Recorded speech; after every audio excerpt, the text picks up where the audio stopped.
ya Bunda kwa ajili ya kufuatilia mwenendo wa kesi ya ndugu zetu Kaunya na wenzake 20 ambayo imekuwa ikiendelea hapa kwa muda mrefu, na leo tumewaona hapa ndugu zetu hawa wakiendelea kutuonyesha tabasamu na ujasiri wa hali ya juu.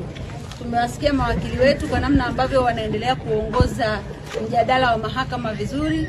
Tumeona namna mashahidi wanavyojikanyaga kwenye hoja, lakini ni mwendelezo wa kuendelea kuonesha ni namna gani mashahidi wanaoletwa hapa hawana jambo lolote ambalo linaweza kudhibitisha ya kwamba Kaunya na wenzake walitenda kosa hili ambalo wanashtakiwa nalo, na kimsingi tunaamini hapa hamna kesi, na mwisho wa siku kama kawaida yetu tutashinda hii vita.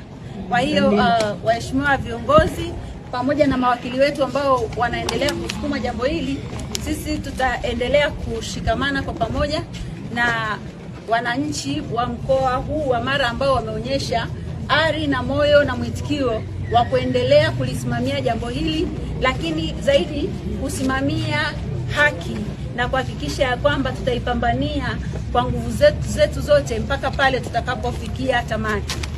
Kipekee kabisa niwapongeze wanawake wote ambao tulishiriki pamoja siku ya jana katika maadhimisho yetu ya siku ya mwanamke duniani. Japo hatukuyafanya kwa staili tulivyokuwa tumejiandaa, lakini kile ambacho mlikifanya jana, ujasiri ambao mliuonyesha jana, mpaka leo mjadala wa dunia ni BAWACHA. Naomba niwapongeze sana. Lakini kipekee pia niwapongeze na kuwashukuru viongozi wetu wote wanaume, BAVICHA hasa, namna ambavyo mlitutia nguvu na kutushika mkono kuhakikisha mnatuvusha kwenye viunzi vyote na kutufanya tung'are, lakini sio kwa sababu ya BAWACHA pekee.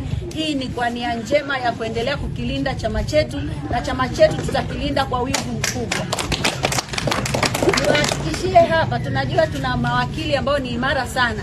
Yeyote ambaye anafikiria kuendelea kufungua kesi au kutufungulia kesi mahali popote, tuhakikishie tu ya kwamba sisi watu wa Chadema pamoja na mawakili wetu wasomi, hakuna kesi ambayo tutashindwa. Iwe kuanzia ya mwenyekiti, ziwe kesi mbalimbali za viongozi, ziwe za wanachama, hata mashabiki wetu ambao wanatusupport kwenye siasa.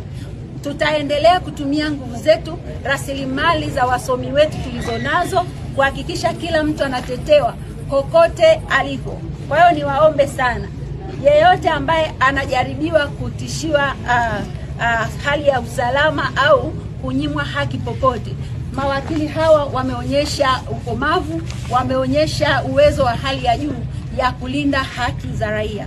Tutaendelea kusimama hapo, lakini niwaambie tu, hata sisi kilichotukumba jana, tukapigwa, tukanyanyasika, tukaonewa na tukaumizwa, sisi pia tutawatumia mawakili wetu hawa kuhakikisha ya kwamba wote waliotufanyia manyanyaso tunawashtaki. Tutakwenda mahakamani, wanawake wamedhalilishwa, tutahakikisha tunafungua kesi maeneo mbalimbali. Tutawashtaki maRPC wote waliowanyanyasa wanawake siku ya jana. Tutawashtaki mmoja mmoja wote waliofanya matendo ya kudhalilisha wanawake siku ya jana. Tutawashtaki kwa majina yao binafsi, na wengine tutawashtaki kwa vyeo vyao. Wengine walitoa amri ambazo zimekwenda kuumiza na kudhalilisha utu wa mwanamke. Hiki hatutakubali. Tutasimama katika haki, na haki hii haitaombwa bali itapiganiwa na ninyi na sisi sote.